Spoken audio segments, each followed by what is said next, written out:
The Gladiator NXT EVO comes in two boxes, one containing the grip and the other containing the base.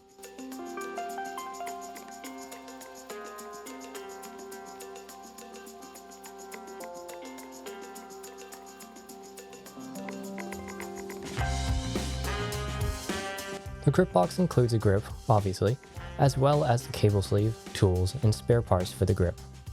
The base box includes the base, desktop plate, USB cable, and accessories. Let's open up the grip's accessory bag. In the Space Combat Grips bag, you should find the following items.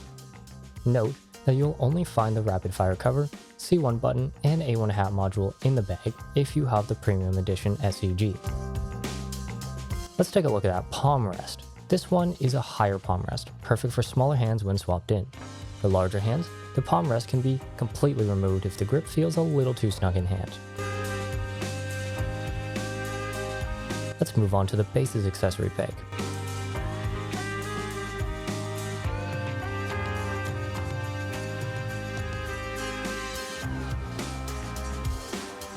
The base's plastic dust cover is secured for transport with these two tape strips which you'll have to remove. In order to protect the grip cable during installation, we'll use the included sleeve. Use of this sleeve is vital, as crushing and damaging the small wires during installation is a common cause of hardware failure. Don't try to force the cable connector all the way through the sleeve so it comes out the other end. It won't work. Ensure that the sleeve is fully encompassing the cable and inserted into the grip post. No dangling sleeves allowed.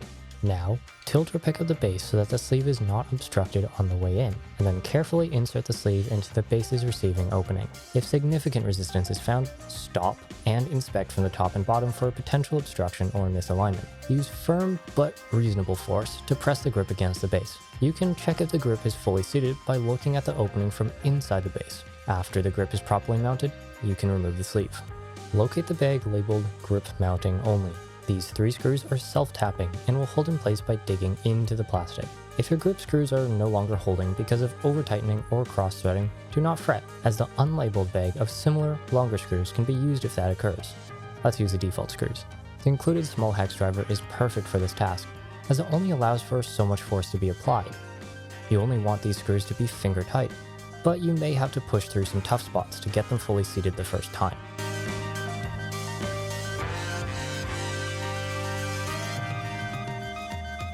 After the grip has been secured to the base, we can plug the grip in. Be mindful of the connector's orientation when plugging in. If you come up on resistance, stop and review your orientation.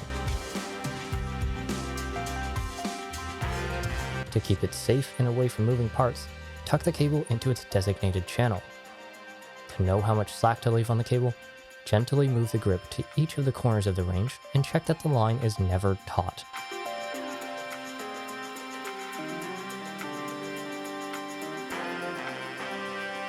The Gladiator NXT EVO can be used as more than just a standard flag stick. If you want your EVO to act as a helicopter cyclic, we can remove the springs and tighten the dampener. The spring tool is very useful for extracting and installing the springs.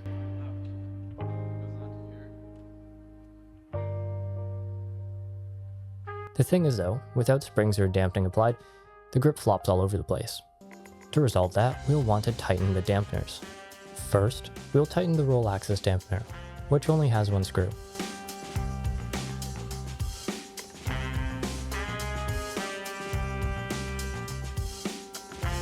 At this point, the grip is still limp in pitch, but holds position and roll, so we'll need to adjust the dampener on the pitch axis too. Because of the increased dampening use cases on pitch, there are 2 screws on this dampener for a higher potential force. When adjusting the pitch dampening, we recommend adjusting the 2 screws evenly.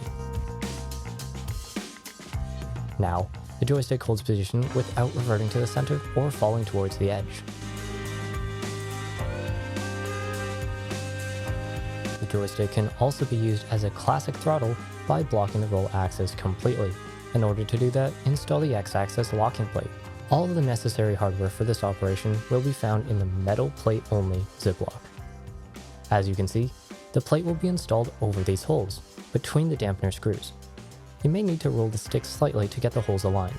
Because of the potential for slight hole misalignments that would be natural in this context, it is utterly imperative that you tighten down the screws in a crisscross order a little at a time. This will allow the assembly to properly align itself and prevent cross-threading. You can see that the joystick now only moves along the pitch axis. Additionally, you can also block off the twist axis by inserting the dedicated screw found in the spare hardware ziplock. Both the flat and spring washers are to be used for this operation. Drop the spring washer onto the screw first, then the flat washer, and then install the whole assembly into the hole in the twist module.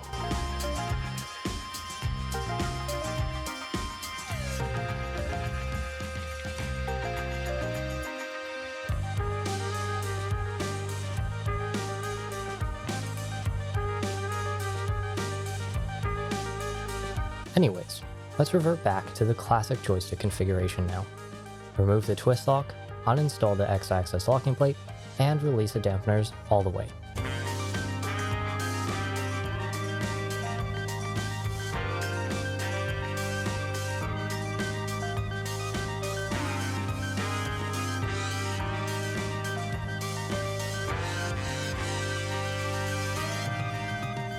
You'll know the dampeners are released fully when you hear a click when unscrewing, as the dampener screw jumps out of the threads. The red covers prevent the screws from falling out, but we would recommend tightening the screw back a few turns to keep it properly in place.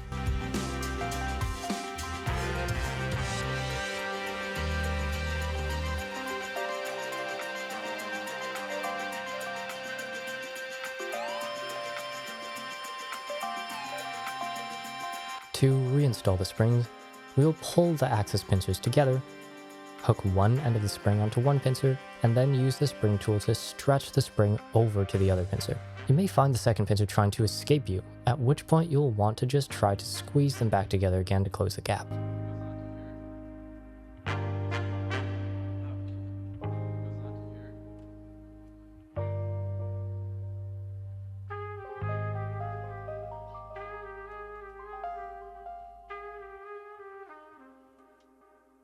There are 3 spring strengths included in your kit: number 10, number 20, and number 30, with number 20s being the ones installed by default.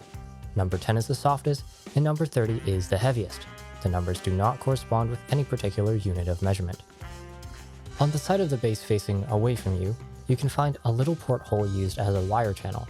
This channel would be needed in some NXT module combo configurations. If it's not being used, you should plug it up with a rubber cover. We are now ready to seal her up with the desktop base plate. Use the 4 countersunk screws to secure the plate onto your base. As usual, tighten the screws down in a crisscross pattern, a little at a time. Incorrectly cranking the screws down could lead to misalignment, and therefore, potentially, base wobble. With the joystick assembly complete, it's time for configuration and calibration. Use the included USB cable to connect the joystick to your computer. It is strongly advised to plug directly into the motherboard or into a powered USB hub, as a front header or passive USB hub may not be able to deliver power and signal reliably. Once the joystick is online, run VKB dev config as an administrator, link in the description. Select the Gladiator from the device list, wait for the profile to load, and then, under the Tools tab, click the big red default button. Wait for the device to reboot, and then on the configuration pop-up, click Yes. After the device is auto-configured, it will reboot again, and a calibration request pop-up will appear. Make sure that the joystick is centered, and then click Yes to the calibration pop-up as well. So that we can see how our axes are reading out during calibration, hop over to the test section at the bottom of the window, and then the axis panel above. Start slowly moving the joystick along all axes: pitch, roll, twist, and mini throttle, running through the range of each axis a couple of times. Do not push hard against any edge during these movements. If you are running an SAG Premium grip, by default there's a mini stick in the A1 position which needs calibration as well. Click the mini stick in to toggle it from digital POV mode to axis mode, indicated by the red LED, and get that calibrated too. Clicking the End Calibration button ends the calibration process. Now, your NXT EVO joystick is ready for takeoff.